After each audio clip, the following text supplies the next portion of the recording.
Terus Pak, kesadaran ini menyangkut cerdasnya orang apa enggak, Pak? Kecerdasan orang apa enggak, Pak? berbeda. Kecerdasan itu kan cenderung intelijensi.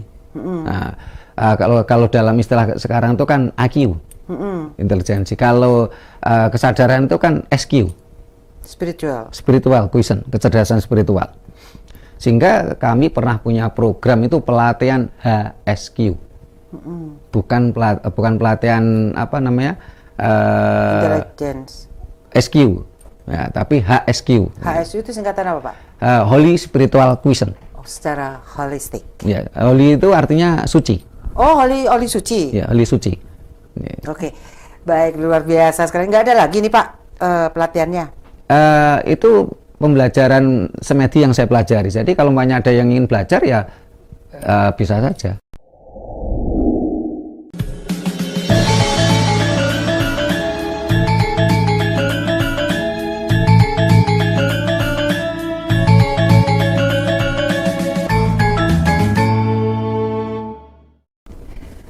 Rahayu, salam budaya adiluhung. Halo pemirsa Dhamma TV, apa kabar? Selamat sore. Dan tentunya saya Satna Dewi akan menemani Anda kembali dalam acara 2 mingguan di Dhamma TV ini, yaitu Sinau Jowo. Dan pemirsa Dhamma TV, saya berharap Anda dalam kondisi sehat pada saat ini dan tentunya siap untuk belajar bersama kami di sini, membahas tentang satu tema yang sangat menarik. Kita akan membahas ini 1 jam sampai 1 jam ke depan, sampai nanti pukul 19 waktu Indonesia bagian Barat. Dan Anda bisa mengabarkan ini kepada kerabat atau sanak saudara untuk yang berminat untuk belajar bersama-sama di Sinau Jowo ini. Baik, pemirsa Dhamma TV, pada kesempatan kali ini kita akan membahas tentang spiritual Nusantara. Ini sangat-sangat menarik sekali. Apa sih perbedaan antara spiritual dan agama? Nah, ini adalah sebuah pembahasan tingkat lanjut. Setelah kita beragama itu, apa sih sebenarnya yang kita cari? Setelah kita melakukan banyak sekali ritual-ritual, kemana sih tujuan kita ini sebenarnya? Baik, kita akan menyapa dulu narasumber kita yang luar biasa. Beliau adalah seorang ahli di bidang ilmu pengetahuan Jawa, yaitu Ki Sutrimo. Rahayu. Rahayu Bu Sada, rahayu para pemirsa semua. Ya, baik Ki Sutrimo, dari mana aja nih? Habis keliling-keliling seperti biasa kah? Iya, seperti keliling-keliling ini, bahkan kemarin dari lereng Semeru, terus besok tanggal 25 sampai tanggal 28 itu kita ke Tangerang. Oh. Iya, sehingga nanti pemirsa kita yang ada di Tangerang bisa ketemu. Oh, iya. Benar juga ya. Di Tangerang di mana, Pak? Rencananya nanti di Cisau. Sau itu mana? Cisau. Oh, Cisau. Iya. Oh, di sana ada namanya Cisau ya? Ah iya, Jawa Cisau. Barat. Cibarat. Ya. Iya. Baik, mungkin pemirsa Dhamma TV yang suka dengan acara ini bisa langsung berdiskusi dengan Pak Sutrimo di Cisau ya. Itu padepokan atau semacam perkumpulan komunitas atau apa tuh? Ya, ada teman kita yang buka ini konsultan healing. Nah, terus kita ada kegiatan sana. Kita diundang ke sana awalnya untuk apa namanya ya, program healing meditation lah. Tapi setelah itu saya memberitahukan beberapa orang kita ya, anggota kita yang ada di Tangerang, kok mereka kepingin ketemu. Udah akhirnya ya kita kumpul-kumpul aja, tapi mohon maaf untuk mendaftar dulu karena kebetulan tempatnya terbatas ya. Maklum kota besar itu kita cari tempat yang luas itu kan cenderung duit ya. Benar. Sementara ini kan kegiatan sosial, sehingga akhirnya ada anggota kita yang ada ruangan cuman cukup untuk orang 15 ya. Oh, waduh, ini private ini ya. Healing meditation cara Jawa atau gimana nih, Pak? Kalau temen itu menguasai healing meditation model Eropa. Kalau yang saya kuasai kan sama di Jawa. Karena ilmu meditation, ilmu semedi itu kan berbeda ya. Dan ilmu meditasi sendiri itu juga cabangnya banyak juga gitu loh. Jadi sehingga saya pernah ngobrol dengan beberapa teman, termasuk biku ya, Bante Sujano, Bante Siri, Bante Damasupo itu ternyata pengembangan dan ilmu-ilmu samadhi itu kan luar biasa. Ya. Jadi yang saya kuasai hanya segelintir saja. Oke, jadi ketemu nanti bisa berbagi ya, Iya. Pak, sharing ya Pak Iya. ya. Baik, bisa dapat TV. Kita akan membahas satu tema spiritual Nusantara ya, mungkin Iya. nanti ada kaitan dengan bincang-bincang kita ini Iya, di awal, iya. Pak. Iya. Apa sih yang dimaksud dengan kebudayaan spiritual? Saya cuplik sedikit ya ketika saya menjelaskan kemarin tentang Jawa ya. Jawa itu kan terdiri dari 3 hal besar ya. Yang pertama adalah What is Java. Maksud saya What is Java itu nama besarnya. Yang pertama adalah Spirit of Java, jiwa Jawa. Yang kedua adalah Javanese Culture. Javanese Culture ini dipilah menjadi 5, mulai dari bahasa dan sastra, ada tradisi, seni, jagaraga, dan falsafah dan spiritual. Nah, apa perbedaannya? Yang ketiga itu Javanologi. Nah, apa perbedaannya antara Spirit of Java dengan falsafah dan spiritual? Nah, kalau di ilmu pengetahuan yang saya babar mulai dari nol ya, termasuk di mana saya siaran di Dhamma TV atau di channel YouTube kami ya, itu kan mesti ini untuk pemula. Jadi kalau untuk orang mau belajar Jawa ini harus paham dulu gitu, supaya nanti dasarnya ini ya ini dasarnya. Jadi Spirit of Java, spirit ini mohon maaf kalau mamnya ada yang protes, itu kan bukan bahasa Jawa. Ya, ini bukan bahasa Jawa. Cuman kita ingin membawakan budaya Jawa itu kan menunjukkan kalau budaya Jawa itu selalu high logis, selalu kekinian gitu loh.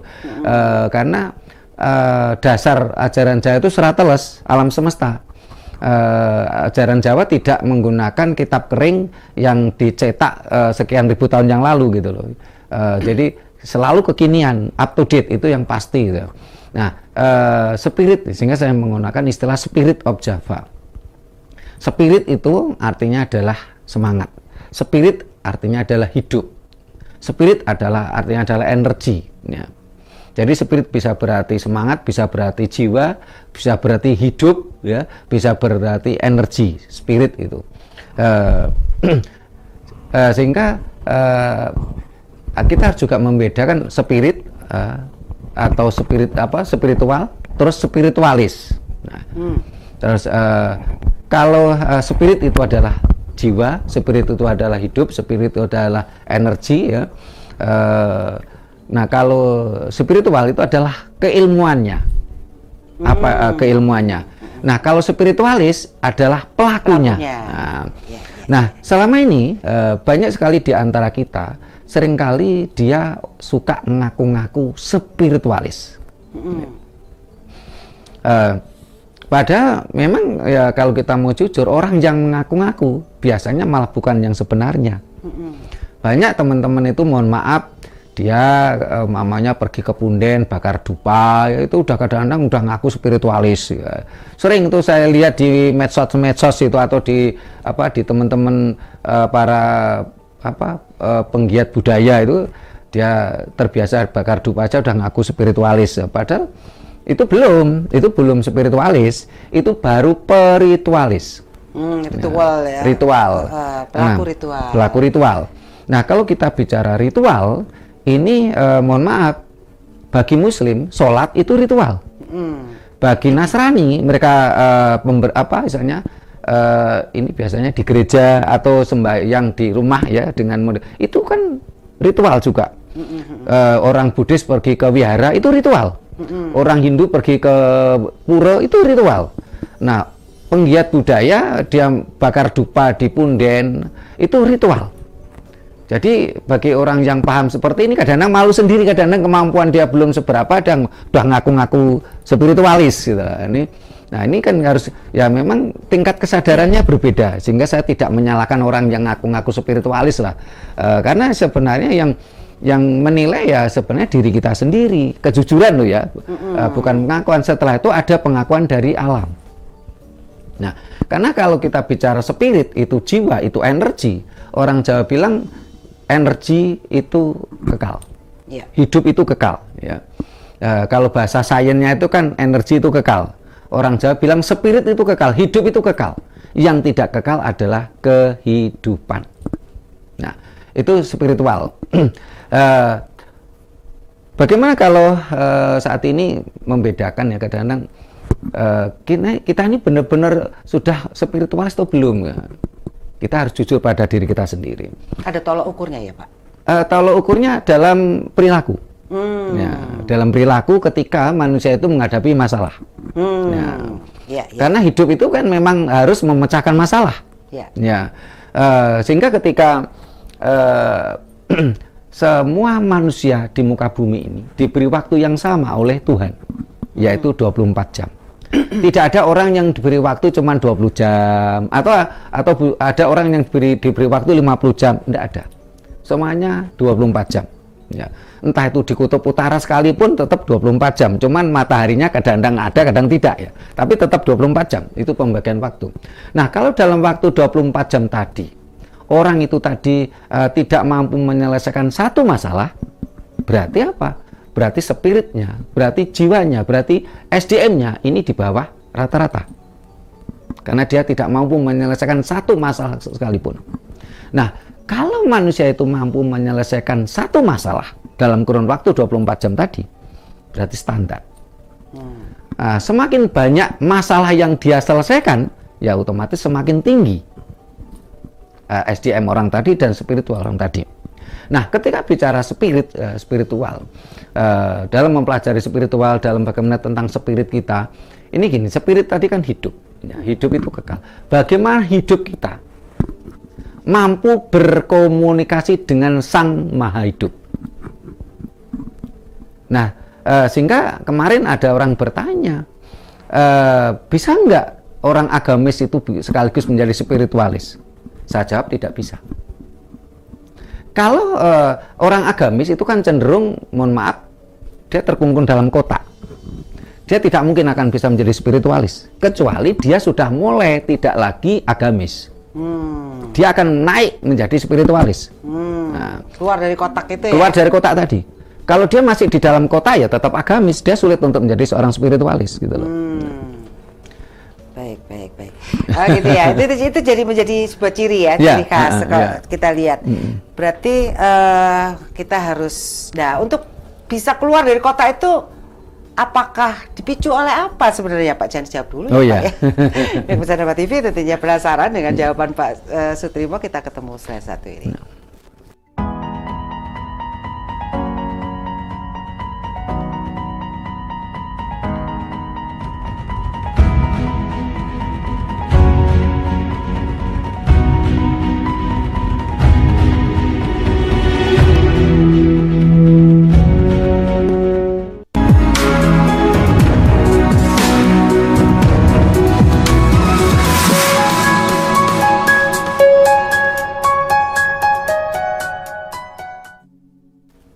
Pemirsa Nova TV, kita lanjutkan nih spiritual Nusantara. Moga Pak, dilanjut Pak pembahasannya tadi nih.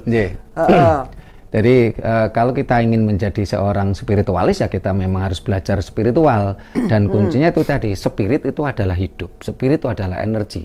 Bagaimana hidup kita mampu berkomunikasi dengan Sang Maha Hidup.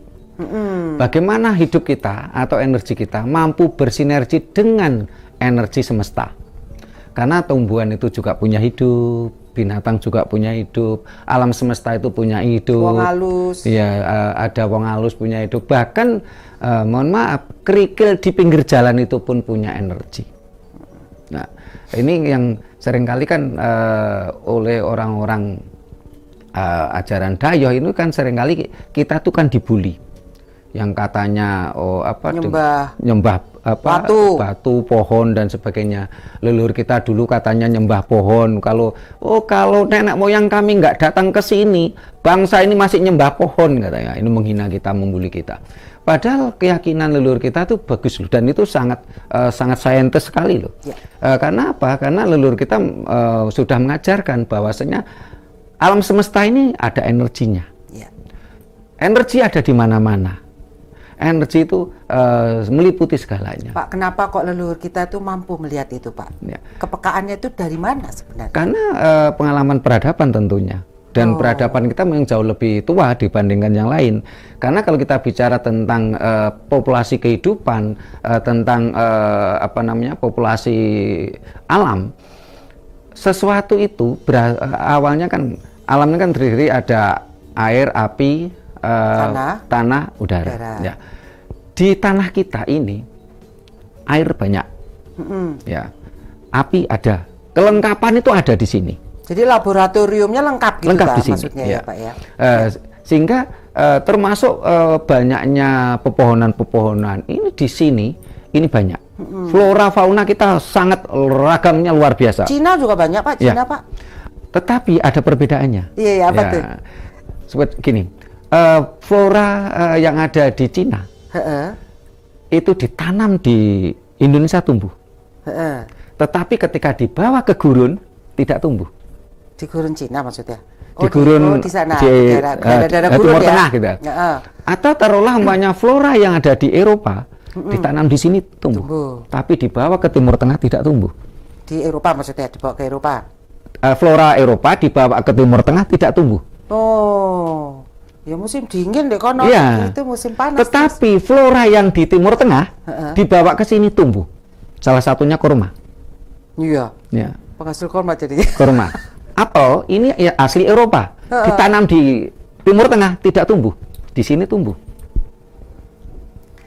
Jadi kelengkapan dari itu sehingga peradaban ini berasal dari sini. Oke.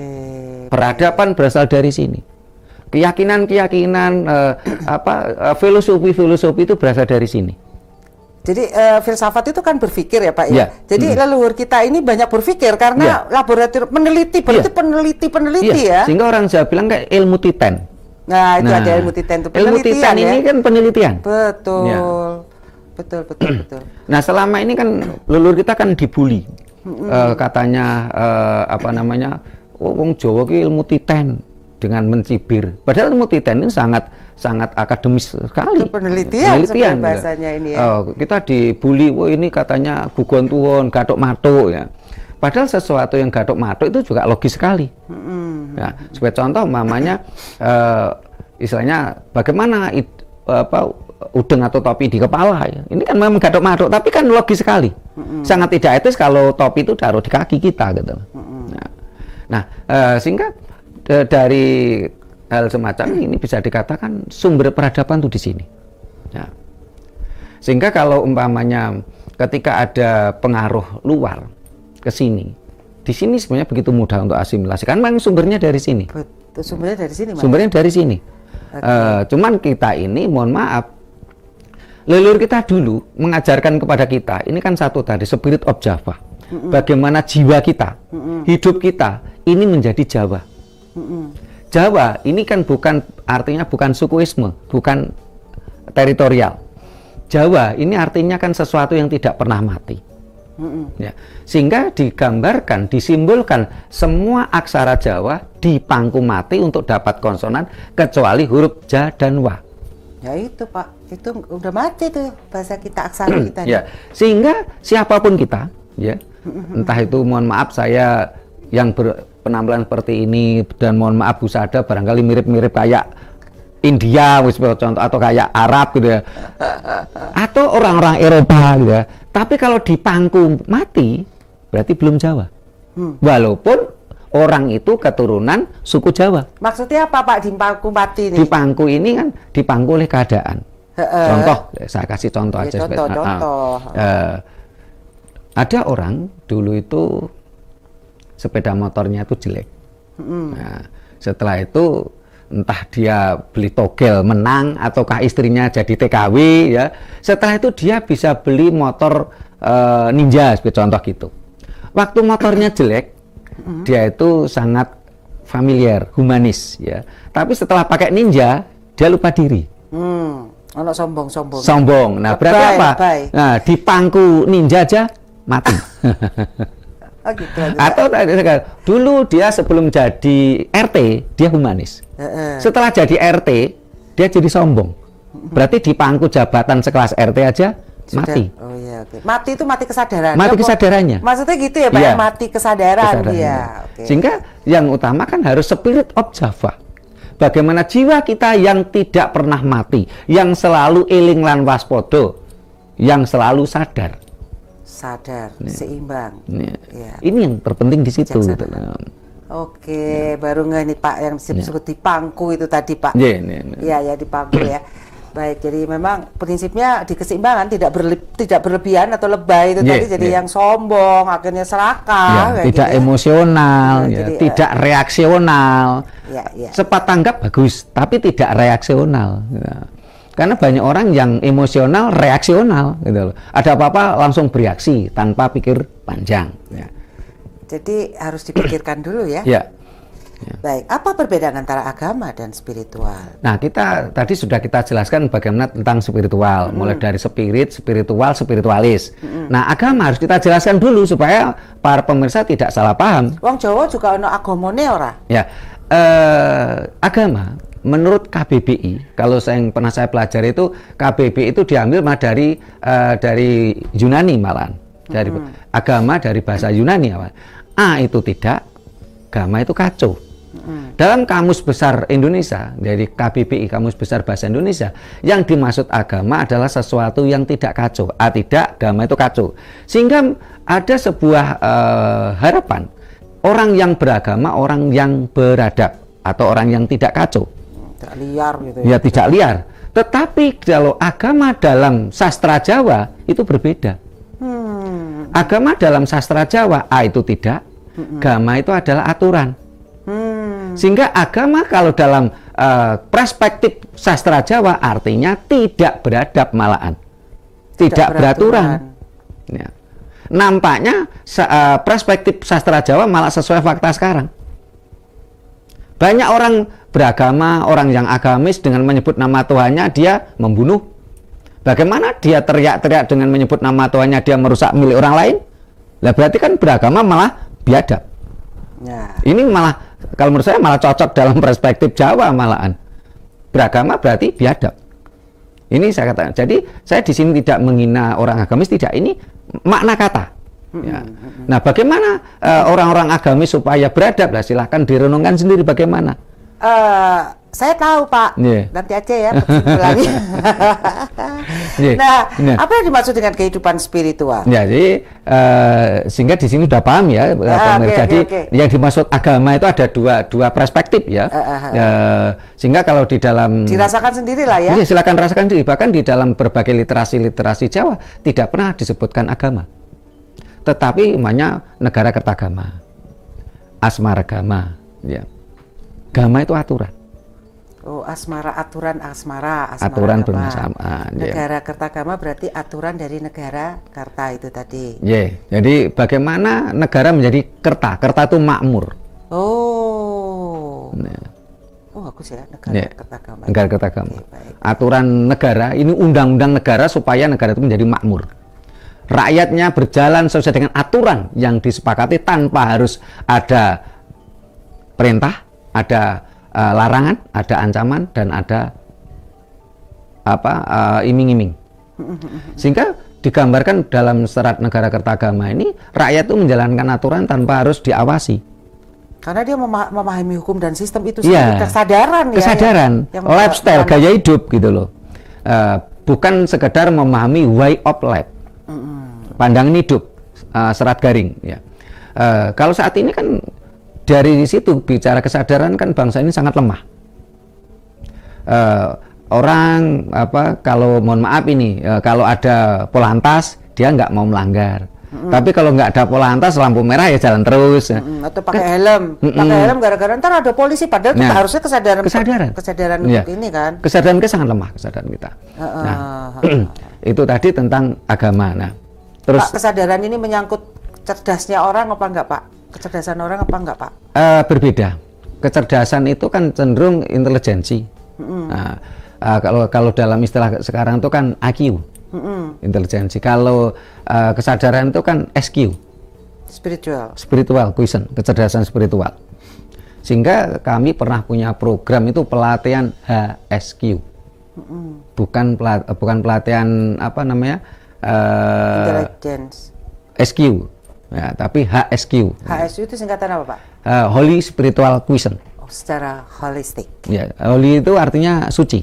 Holy suci. Ya, holy suci. Oke, baik, luar biasa. Sekarang nggak ada lagi nih Pak pelatihannya. Itu pembelajaran semedi yang saya pelajari. Jadi kalau banyak ada yang ingin belajar ya bisa saja. Jadi kalau tadi Bu Sada kan tanya apa bedanya agama dan spiritual. Nah kalau di medsos ini banyak bertebaran ini digambarkan kalau religi and spiritual. Religi itu kan agama. Itu digambarkan kalau agama atau religi itu seperti ikan di dalam akuarium. Tapi kalau spiritual itu seperti ikan di lautan bebas, atau kadang-kadang digambarkan religi itu di dalam seperti burung dalam sangkar. Kalau spiritual itu kan di burung yang di alam bebas, karena memang agama itu kan dogma, ya, dogma, dan di agama cenderung unlogis, tidak logis, unlogis, dan juga bahkan tidak boleh bertanya, harus kamu imani. Gitu. Sementara spiritual kan tidak, jalani, buktikan. Jangan kamu percaya dari pengalaman orang lain, buktikan. Alami sendiri. Alami sendiri, karena perjalanan spiritual Bu Sada itu belum tentu sama dengan perjalanan spiritual saya. Apakah berarti Bu Sada salah? Tidak. Sehingga kalau perbedaannya agama dan spiritual di situ salah satunya. Tadi kalau spiritual agama itu dalam kotak, dalam akuarium, kalau spiritual itu bebas. Terus agama cenderung unlogis. Kalau spiritual lebih cenderung belajar dengan kecerdasan, jalani, lakukan, ya, buktikan dan sebagainya. Kalau di agama itu lebih cenderung bicaranya itu salah dan benar. Nah kalau di spiritual tidak, sesuatu yang berbeda itu sah-sah saja, gitu loh. Sesuatu yang nampaknya salah itu adalah sebuah proses menuju benar, bisa jadi. Jadi kita punya kebijaksanaan untuk melihat itu ya Pak, ya harusnya ya. Oke Pak. Nah, apa pentingnya spiritualitas dalam kehidupan? Ya, kalau spiritualitas kan berarti kehidupan kita kan dalam menjadi spiritualis itu kan penuh dengan penghayatan, penuh dengan benar-benar kita jalani dengan kesadaran penuh tadi. Itu kan menjadi spiritualitas dalam hidup kita.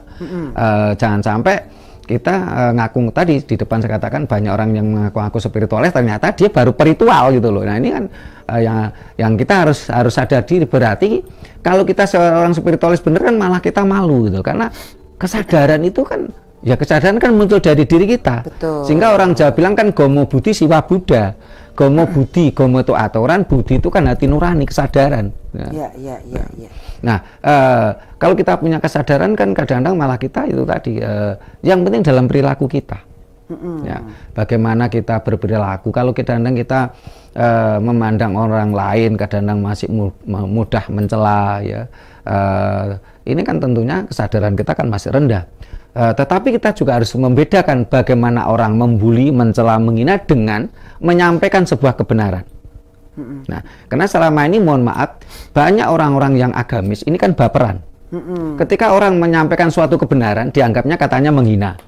Padahal kita hanya menyampaikan kebenaran. Kalau hitam kita katakan hitam, merah kita katakan merah gitu loh. Sementara kalau agamis kan nggak bisa seperti itu. Sebagai contoh kenyataannya itu adalah hitam. Tapi karena gurunya bilang itu merah, ya dia harus percaya toh. Itu agama seperti itu. Sehingga memang terdogma gitu. Ya. Ya yang mendogma itu sebenarnya siapa sih Pak? Mungkin para guru-guru agungnya dulu nggak seperti itu. Tapi kemudian pengikut-pengikutnya ketika merasa bahwa harus banyak pengikut, dia membuat sebuah aturan-aturan sendiri kayaknya. Ya barangkali tergantung dari siapa sang guru agung tadi. Karena saya lihat dari beberapa sang guru agung itu dia juga sudah mendogma. Mendogma dengan segala istilahnya iming-iming. Nah, sehingga semua sang guru agung tadi tentunya tidak akan bisa lepas dengan hukum alam. Tadi saya katakan spirit hidup. Bagaimana hidup kita mampu berkomunikasi dengan Sang Maha Hidup. Bagaimana hidup kita mampu berkomunikasi dengan hidup-hidup yang lain. Entah itu hidup alam, ya, tumbuhan, hewan, batu, dan hidupnya orang yang sudah meninggal, leluhur kita. Karena hidup itu kekal, yang tidak kekal itu kehidupan, sehingga ketika leluhur kita itu raganya sudah tidak bisa dipakai, dalam istilah kebanyakan adalah meninggal dunia, tapi hidupnya kan tetap hidup. Ya. Nah, bagaimana kita mampu berkomunikasi dengan hidupnya leluhur kita gitu. Ini nanti bahasan khusus nih Pak, kalau kayak gini Pak. Bagaimana kita berkomunikasi itu? Tidak semua bisa berkomunikasi loh Pak. Mungkin ada lakunya atau apa gitu Pak. Nah, sebelum ke situ, apa yang dimaksud dengan fungsi spiritual dan energi spiritual? Fungsi spiritual tadi, dengan kita belajar spiritual, tentunya itu kan satu, bagaimana kita bisa komunikasi dengan Sang Maha Spirit atau Sang Maha Hidup. Dua, kita bisa berkomunikasi dengan spirit-spirit yang lain, entah itu spirit alam semesta, karena tadi, dan ini sebenarnya pelajaran kuno leluhur kita sampai sarjana Eropa mengatakan animisme, bertuhan banyak, padahal ternyata dalam perkembangan zaman animisme itu malah yang benar gitu loh.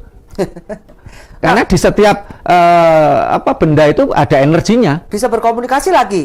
Dan sekarang kalau ada Nabi Sulaiman yang bisa berkomunikasi dengan makhluk-makhluk yang lain, berarti benar dong leluhur kita Pak. Harusnya kan seperti itu ya. Sakti Mondro kuno itu Pak. Leluhur kita bukan hanya sekedar bicara dengan hewan, bahkan dengan alam semesta. Itu terbiasa leluhur kita. Dan itu pelajaran yang harus kita. Nah, sayangnya setelah orang Jawa hilang Jawanya, itu kan ilmu-ilmu itu kan sudah tinggal menjadi dongeng, sehingga bangsa kita menjadi mabuk dongeng, mabuk mitologi. Sehingga sebagai contoh gini, saya masih ingat betul bagaimana ketika saya masih kecil dikasih dongeng, Bandung Bondowoso itu membuat candi 1000 semalam jadi. Beneran enggak sih Pak? Kata urus sih. Nah, setelah saya pelajari dengan seksama, ternyata itu kan mitologi, itu dongeng ya. Sebenarnya yang perlu kita pertanyakan, kalau ini dongeng, kenapa ada buktinya candinya? Ternyata dongeng itu diciptakan oleh penguasa supaya bangsa ini bodoh dan bisa dibodohi. Nah, kalau bangsa ini cerdas dan penguasa ini ingin bangsanya cerdas, tentunya tidak dimunculkan dongeng seperti itu. Sebagai contoh umpamanya ada mitologi bagaimana raja itu adalah keturunan dari bidadari Nawangwulan. Ini kan mitologi. Nah, penguasa yang benar nggak seperti itu. Seperti halnya saat ini, saya lihat dunia pendidikan kita ini kan centang perenang. Dalam satu sisi, ketika anak-anak siswa itu belajar ilmu pengetahuan, ini kan harus high logis, harus dengan penalaran tinggi, harus jiwa yang kritis. Tapi di sisi lain, pemerintah kita, dinas pendidikan kita mengajari mitologi, dogmatis, agamis. Sementara agama kan unlogis. Lah, kapan bangsa ini mau maju? Ya, dilema jadinya ya. Akhirnya kan kopior atau siswa-siswa kita nggak bisa maju. Bahkan kalau kita lihat, bahkan walaupun S3 ya sampai profesor, nggak bisa mereka berpikir kritis, karena mulai TK otaknya itu sudah dua kubu yang selalu bertempur. Ilmu pengetahuan harus kritis, agama cenderung unlogis gitu loh. Betul Pak, itu Pak. Saya yang mengalaminya sendiri. Apakah Anda mengalaminya? Ini sudah saya jadwalkan untuk kita kaji lebih dalam. Dunia pendidikan kita centang perenang. Ada dua kubu yang saling bentrok ini. Iya benar. Agama itu tidak boleh diinikan dengan ilmu pengetahuan. Pokoknya kalau keilmuan itu nanti akannya apa Pak? Bakalan dosa gitu. Kacau. Sementara yang menguasai peradaban rata-rata orang-orang yang kritis. Saya pikir para nabi dulu adalah para pemberontak, memberontak dari kondisi yang ada. Jadi kita harusnya punya jiwa-jiwa pemberontak itu, jangan cuma menelan mentah. Ya mungkin saya bisa ngomong kayak gitu karena saya juga jenis-jenis pemberontak, Pak. Anda pemberontak. Jadi pikirannya tuh harus kritis gitu loh ya kan. Ya, bangsa ini nggak akan maju kalau dunia pendidikan kita masih seperti sekarang. Baik. Harus kritis nih, terutama generasi muda. Ya, agamis harus disingkirkan dari dunia pendidikan. Karena itu bertolak belakang kan. Seperti Singapura kan yang akhirnya tidak ini kan. Apakah berarti saya benci agama? Tidak. Ya silakan pelajari agama secara pribadi gitu. Bagus gitu, semuanya belajar kalau perlu pelajarin semua. Karena itu sesuatu yang bertentangan gitu loh. Agamis cenderung unlogis, ilmu pengetahuan itu high logis. Kan nggak mungkin nyambung, nggak mungkin ketemu gitu loh. Ya itu namanya dilema ya. Jadi nggak maju-maju, stuck terus nih. Terus. Kita menjadi bangsa konsumen toh saat ini. Anak saya selalu nanya, "Mak, kapan kita jadi negara maju? Kok berkembang terus sejak berpuluh-puluh tahun?" Iya juga ya. Nggak berkembang soalnya anaknya. Dan otomatis kan tadi kita harus pelajari benar-benar spirit of Java tadi. Bangsa kita dulu Majapahit mampu menguasai sepertiga dunia itu karena spirit of Java-nya kuat. Jiwa yang tidak pernah mati tadi.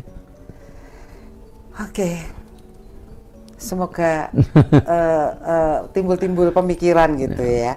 Pak, yang dimaksud dengan konsep spiritual, benarkah konsep spiritual Jawa memiliki konsep yang paling unik jika dibandingkan dengan konsep spiritual yang ada di belahan dunia yang lain? Kenapa? Ini spiritual loh Pak, yang ngomongin spiritual bukan agama nih ya? Ya benar. Jadi kalau kita bicara spiritual ya, spiritual Jawa itu unik, universal, komprehensif. Jadi konsep-konsep spiritual kita ini bisa dijalani oleh manusia di belahan bumi manapun. Berbeda dengan aturan-aturan spiritual culture dari bangsa lain. Salah satu contoh yang bahasan kita kemarin tuh, bagaimana tentang kita bicara puasa. Karena menuju spiritual kan harus puasa. Bagaimana kita mengistirahatkan daya nalar kita, mengistirahatkan daya rasa kita, supaya daya spirit kita itu muncul. Karena puasa Jawa dilakukan oleh siapapun, bangsa apapun, dimanapun bisa, tidak terkendala oleh situasi dan kondisi alam. Tapi kalau aturan lain tidak cocok, tidak bisa dilakukan. Baik. Wih, seru juga nih ya. Anda bisa mengikuti bahasan kita 2 minggu yang lalu tentang puasa dan perbedaan puasa dan siam. Jadi kalau di Norwegia sana tidak bisa orang siam, tapi puasa bisa malah. Ya, bisa Nama TV kita punya waktu 12 menit untuk membahas ini sampai kepada kesimpulan ini Pak. Jadi mungkin sedikit-sedikit paling enggak ada yang masuk lah di data memori kita untuk kita berpikir. Atau mungkin orang-orang tua kita, simbah kita pernah ya ngomongin hal ini yang kemudian hilang begitu saja. Nah, saat ini mungkin bisa memantapkan, oh iya ya, bisa klik-klik gitu loh Pak. Nah, Pak, spiritual Jawa ini memiliki pemahaman bahwa segala hal yang ada di alam semesta adalah saling berkaitan, benar kan yang tadi kita bahas, sehingga sering disebut dengan istilah sedulur. Bisa dijelaskan nggak? Jadi di dalam konsep Jawa ini kan manusia itu kan jagat cilik, alam semesta itu kan jagat gede. Sehingga pergerakan jagat cilik ini akan dipengaruhi oleh jagat gede. Mutlak wis yo. Ini mutlak. Sehingga itulah orang Jawa memiliki konsep memayu hayuning bawono. Di dalam ajaran Jawa tidak ada ajaran subjek dan objek. Karena manusia bagian. Manusia sebagai jagat cilik ini merupakan bagian dari jagat gede, mikrokosmos dan makrokosmos. Tidak ada istilah subjek dan objek. Aku dan dia itu nggak ada istilah kayak gitu ya. Sementara kalau ajaran-ajaran Dayo kan cenderung aku dan dia. Jadi subjek dan objek. Bahkan ada yang mengatakan manusia adalah pemimpin di muka bumi. Ini sangat kental sekali manusia sebagai pemimpin lah. Pemimpin sebagai subjek, alam atau bumi sebagai objek. Akhirnya dengan konsep ini kan malah akan muncul benturan. Benturan-benturan gitu loh.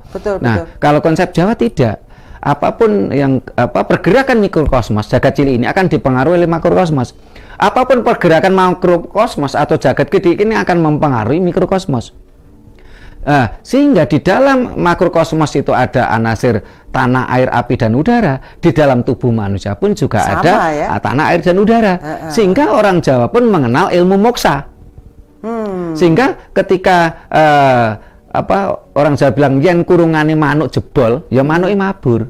Tidak mungkin manuk nunggoni kurungan jebol mau. Kayak kurungan mana? Atau bisa jadi golek kurungan mana? Atau menyatu dengan alam semesta. Kalau enggak kan terkurung lagi. Terkurung lagi kan karena ada sebab akibat juga gitu loh. Entah itu dia kena pulut atau karena sesuatu karma, dia makan sesuatu terus akhirnya dia masuk kurungan lagi gitu. Nah, akan kembali ke alam semesta gitu. Sehingga apa yang ada di tubuh manusia, tanah, air, api, dan udara di alam semesta juga sama. Sehingga ketika kita nanti kita sudah tiba saatnya ya. Orang Jawa tidak perlu takut kematian karena kematian itu sesuatu yang pasti ya. Yang tidak pasti malah kehidupan. Yang harus kita waspadai, harus eling lan waspada di panguripan atau kehidupan. Belajar terus ya, kita masih belajar terus jadi gitu. menungso, Pak. Sehingga kita harus terus belajar sehingga untuk menuju itu orang Jawa mengenalnya apa? Ada ilmunya yang bernama ngelakoni mati sakjroning urip. Oh, mati sakjroning urip ya, Pak. Ya. Iya. Bagaimana spiritualitas itu, spiritual kita benar-benar spiritualitas. Kita menjadi seorang spiritualis, bukan sekedar peritual. Tapi yang jadi permasalahannya banyak orang kadang-kadang pinter ngomong, Kelakoni gak iso. lakoni nggak iso. Nah, ini yang juga harus kita belajar. Nah, kalau kita dalam konteks saling belajar nggak ada masalah. Cuman kadang-kadang kan dia baru pintar ngomong, dia sudah sombong. Ini kan yang jadi permasalahan juga kan. Nah, mudah-mudahan kita dijauhkan dari hal demikian itu. Sehingga ketika tadi kurungannya manuk jebol, ya manusia harus belajar nglakoni mati sakjroning urip, dan juga bagaimana ilmu ini langka ya. Bahkan saya jujur aja belum bisa. Bagaimana kita itu mengurai materi tadi. Yang tanah kembali ke tanah, yang air kembali ke air, yang api kembali ke api. Sehingga ilmu moksha itu sesuatu yang yang sangat logika, sangat baik logik. Iya. Bisa sampai ke situ tuh gimana caranya lakukan, Pak? Ini karena ini yang diucapkan oleh Eyang Buyut saya dan disampaikan kepada cucunya ibu saya tentang aku kepengen moksha. Nah, itu menjadi pembicaraan di antara keluarga gitu, Pak, antara mama dan saya kebanyakan. Itu ternyata benar ya, ada ya, Pak? Ada ilmu itu dan pelajaran-pelajaran itu ada. Cuman saat ini saya nggak tahu apakah masih ada orang yang punya kemampuan seperti itu. Saat ini ya, di zaman modern ini ya. Padahal ilmu itu sangat logik banget loh ya, bisa dipelajari oleh siapapun gitu. Karena di dalam tubuh manusia itu kan memang ada energi api. Betul. Kalau yang pernah saya baca di cerita tentang Gajah Mada, bagaimana ketika Gajah Mada itu sudah tidak lagi ada kecocokan kebijakan dengan Hayam Wuruk sang raja. Terus waktu itu Gajah Mada itu mau dipanggil oleh prajurit Bayangkara yang notabene adalah anak buahnya. Dia tidak mau melawan karena belum juga dia tidak boleh memberikan contoh melawan raja. Dia duduk di depan rumahnya, dia moksha. Ini dilihat langsung oleh anak buahnya. Bagaimana Gajah Mada mampu mengeluarkan api dalam tubuhnya untuk membakar tubuhnya. Tapi Pak, nanti kuburan gak payu, tempat kremasi gak payu. Kabeh moksha, Pak. Kalau kremasi saya kira masih laku karena kalau sudah moksha semua kan tidak semuanya orang itu bisa moksha independen. Makanya ada moksha yang dibantu. Oh gitu, itu maksudnya gitu ya. Tapi kalau kuburan memang bukan budaya kita. Bahkan kata kubur itu kan bahasa Arab. Bukan bahasa kita. Nggak apa-apa, Pak, buat pupuk di bumi, Pak. Sebenarnya racun malahan. Gitu ya. Banyak kita lihat di kuburan-kuburan itu ditanami apapun sulit hidup. Oh gitu. Karena memang racun. Tubuh kita tuh setelah jadi bangkai kan racun. Iya, di barat sekarang dimasukkan suatu kantong, di atasnya dikasih tanaman. Oh iya, gitu ya, kan, Pak? Iya. Jadi, dan tanamannya khusus karena tidak semua tanaman bisa tumbuh kan, karena tubuh ini racun kalau sudah jadi bangkai gitu loh. Ya. Baik. Mungkin jadi pabrik kilang minyak mungkin atau ya itu dia. Ya. Baik. Oke, jadi konsep sedulur tadi, Pak,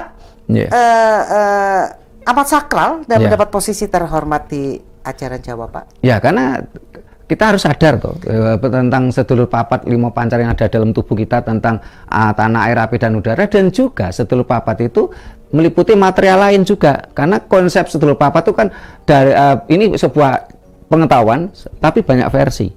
Ada juga sedulur papat itu artinya yang diartikan apa? Kakang kawah, adi hari-hari, getih, tali pusar. Tapi itu juga mengandung unsur-unsur itu nggak? Iya, benar. Iya kan? Iya. Karena kakang kawah ini adalah unsur air, ya.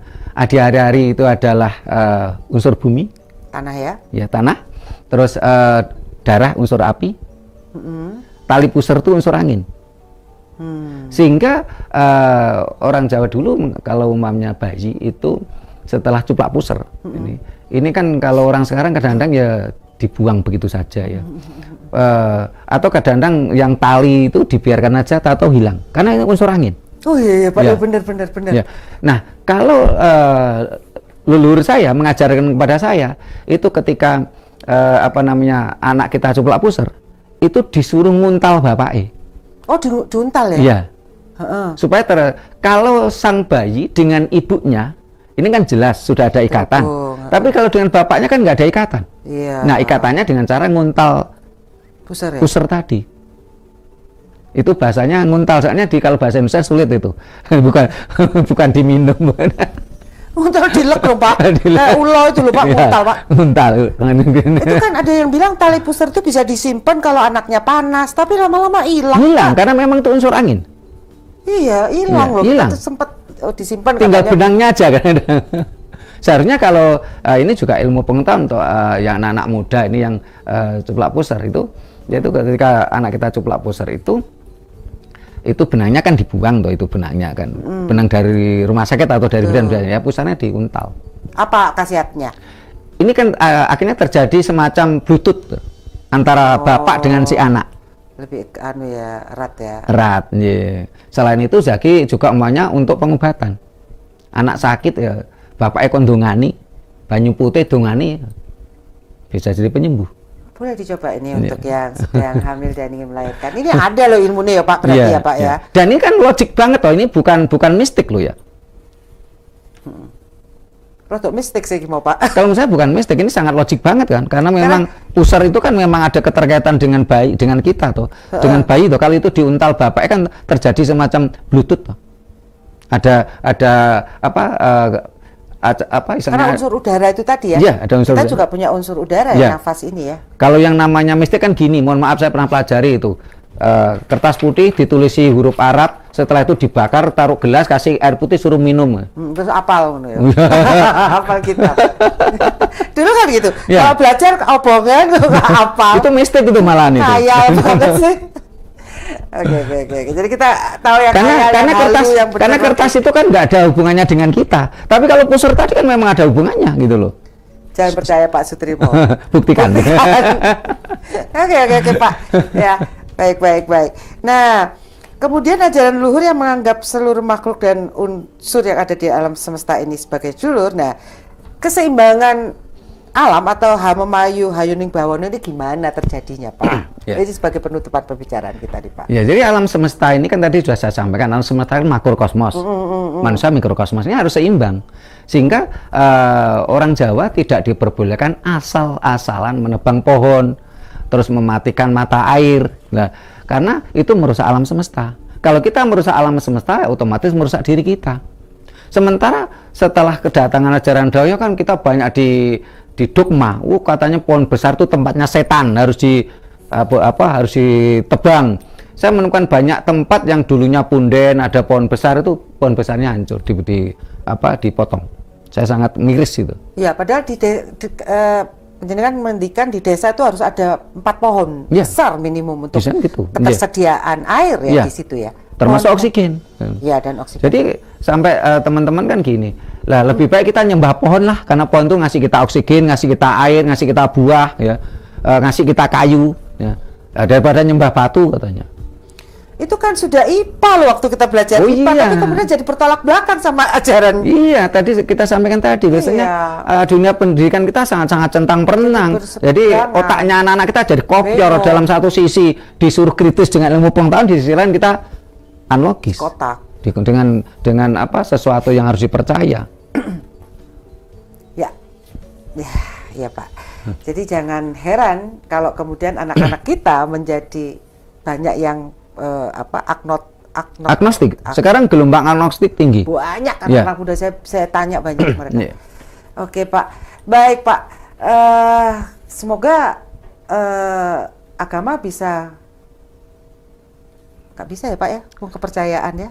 Kita harus kembali ke Pancasila yang asli, karena di Pancasila kan memang tidak ada satu sila pun bicara agama, dan negara kita bukan negara agama. Makanya Ketuhanan Yang Maha Esa aja ya. Memang benar-benar ya itu. Baik Pak, tinggal 2 menit, monggo kesimpulannya apa Pak? Yang bagus-bagus saja buat ajaran kita. Pertama, kita harus high logis. Ya, orang Jawa itu teneming nalar. Yang kedua harus realistis atau kasunyatan. Yang ketiga harus selaras dengan seratus atau alam semesta. Jangan Anda mudah percaya kalau tidak ada 3 unsur ini. Oke, kritis, harus kritis ya. Itu aja Pak. Jadi teman diskusi yang baik, jangan langsung percaya. Dan jangan emosian. Jangan emosian, jangan baperan. Tapi kalau baper itu berarti terkulik. Itu berarti harus berpikir gitu. Ya apa ya, kenapa ya gitu. Itu akan jadi tidak tidur bermalam-malam mikir itu. Baik Pak, matur nuwun sangat atas rawuhipun. Kita akan ketemu 2 minggu lagi. Terima kasih.